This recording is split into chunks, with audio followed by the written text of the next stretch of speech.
Teacher Talking Sports, what it does, what it do, how we live in today. ESPN Plus article, which I won't share because it's behind a paywall.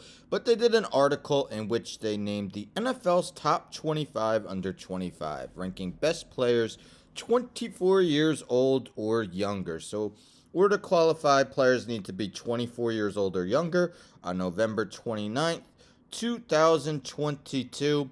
The three people who participated in making this list were NFL and NFL draft analysts Matt Bowen, Matt Miller, and Jordan Reed. There was a unanimous number one atop the list. So let's get into it, starting with the top five. Micah Parsons. Usually you would think a quarterback would have the best chance of heading this list, but Micah Parsons is possibly the most valuable player that is not a quarterback in the NFL. Just a dominant pass rusher. I saw it against my Giants on Thanksgiving Day. But then you got Justin Jefferson. Is he the best wide receiver in the game? I just did a video on him not too long ago. Most receiving yards in the first 3 years in the NFL. Jamar Chase, who has been out the past few games, but had one of the best rookie wide receiver seasons in NFL history. Tristan Wirfs, who unfortunately got hurt on Sunday for the Buccaneers, but one of the best offensive tackles in the league. Justin Herbert, who I'm on the fence about. He's fifth. I'm not sure I would have him above the two quarterbacks that are on the next five.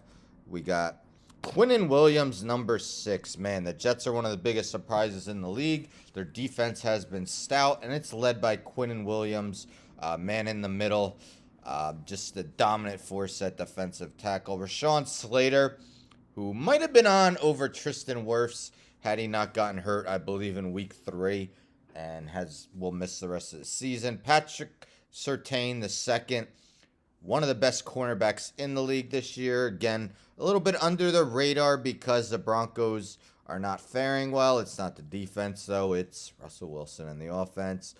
2 straight quarterbacks. Again, it's debatable whether these guys could be ahead of Herbert. That is Jalen Hurts, who has the Eagles with the best record in the NFL at 10-1, one of the top MVP candidates, as is Tua, unfortunately missing 2 games. Hurts his chances, but he's still up there. Dolphins only have 3 losses, but they're undefeated in games that Tua plays from start to finish. So there's the top 10. Let's look at 11 through 15. We got Brian Burns, a guy that they would not trade 2 first-round. They were offered 2 first-round picks for him. They declined. He is one of the good pass rushers in the NFL. Andrew Thomas, as a Giants fan, he was not good as a rookie. Now in his 3rd season, has become one of the best left tackles in the NFL. DK Metcalf, I feel like you don't hear as much about him anymore, being that there's so many good wide receivers in the NFL. But don't get it twisted. DK Metcalf is a deep threat.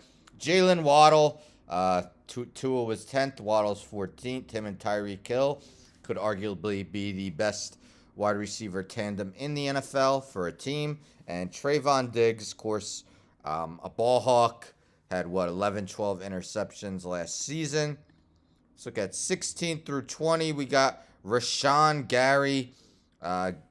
Did not do much his rookie season, but has stepped up the past 2 seasons to become one of the better edge rushers in the league. AJ Terrell, a Falcons team that's somewhat devoid of talent, even though they're somehow in the NFC South race. But A.J. Terrell has definitely developed into one of the league's best cornerbacks.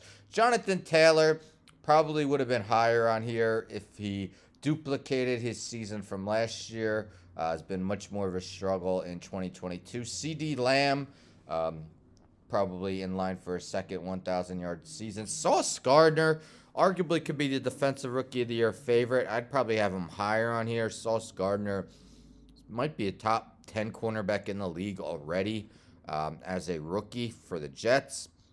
And then 21 through 25, we got Justin Fields. I feel like Fields wouldn't have been on here if it wasn't for his last 3 or 4 games. Penny Sewell, developed into one of the better offensive tackles with the Lions after early struggles with the Lions as a rookie. Christian Darrisaw, again, a good offensive tackle for the Minnesota Vikings, as the Vikings are one of the best teams in the NFL, at least by record.